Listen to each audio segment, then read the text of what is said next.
Assalamu alaikum wa rahmatullahi ta'ala wa barakatu. Sunana Kamis Lawal Nas, wanda kuka sani a cikin fim ɗin Kiji Tausaina.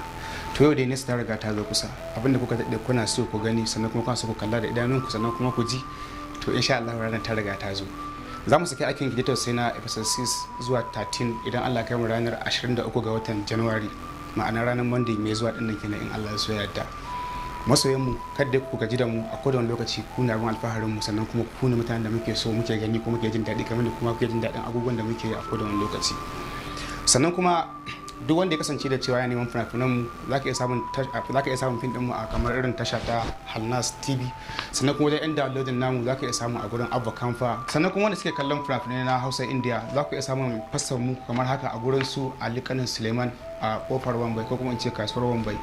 To da Allah ƙwarin gwiwa za ku ba mu akan wannan abubuwa da muke kasance kun riga kun gani da ake abubuwa, so ana abubuwa barkatai iri-iri daban-daban. So dan Allah ya kasance tsakanin mu da ku babu cuta kuma babu cutarwa da Allah, saboda ƙwarin gwiwa ku shi da ƙara damar mu ƙara muku abin da muke a nan, mu ƙara ƙwazo akan abin da ya fi wannan.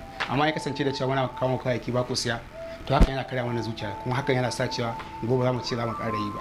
Dan Allah duk masu downloading ba a bisa ka'ida ba, dan Allah ku bi ka'ida akan yadda komai yake kasancewar dole sai da ku, sannan kuma dole sai da mu da Allah mu kasance tare a tashar Halnas TV. Sannan kuma kar kuma ce da cewa akwai sharan makita namu wanda yake bayan downloading kayayyakin a kowane lokaci a bas malumfashi, shi ma za ka iya samun kaya a gurinsa. Sai kuma a Funtuwa kamar haka za ka iya samu a gurin Ismail ko kuma Ogama a wuya. Insha Allah dukansu kowane za ka samu fassa ta Kiji Tausaina a hannunsa. Ko kasance tare da mu a tashar Halnas TV.